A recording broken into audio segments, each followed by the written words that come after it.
தொடச்சிரு, என்ன சாமி கும்பிடணும். ஏதோ வாரத்துல தான் ஒரு நாள் சிக்கன் மட்டன் எடுப்பீங்க, அதுவும் புரட்டாசி மாசம் பிறந்துருச்சுன்ட்டு ஃபர்ஸ்ட் வாரம் கட்டு, ரெண்டாவது வாரம் அமாவாசை பிறந்துருச்சுன்னு அதுவும் கட்டு. இப்போ நான் சிக்கன் மட்டன் எடுத்து கொடுமான்னு சொன்னா உடனே ஆயுத பூஜை வந்துருச்சுன்னு சொல்றேன்.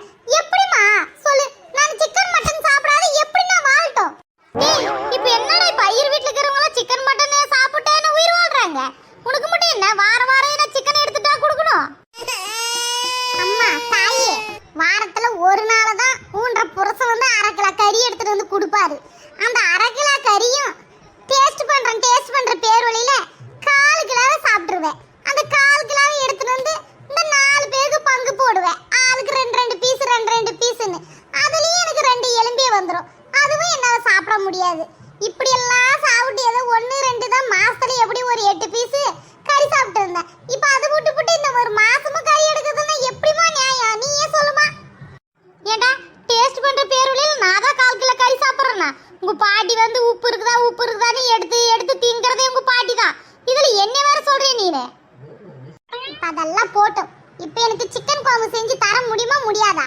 இப்பதான் உன் தம்பிகாரன் அடிச்சு அனுப்பிடுகிறான். அடுத்தது இப்ப நீ அடி வாங்கிட்டு போறதுக்குள்ள மறுவேதிரே போயிரு, அவ்வளவுதான் நான் சொல்லுவேன்.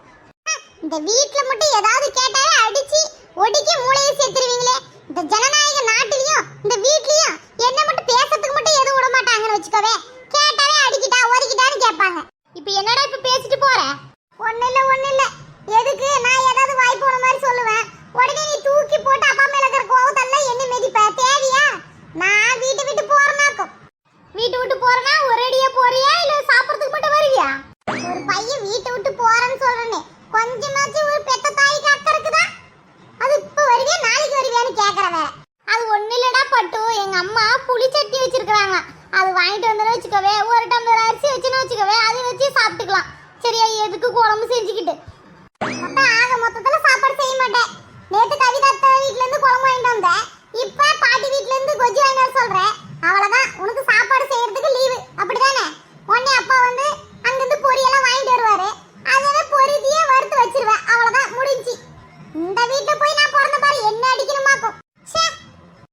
இவனுக்கெல்லாம் என்ன தெரியும்?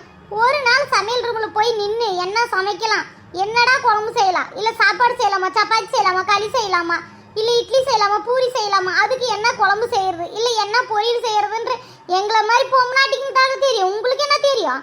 போடா வேலையை பார்த்துக்கிட்டு. ஆமா தானே? நீங்களே சொல்லுங்க பார்க்கலாம்.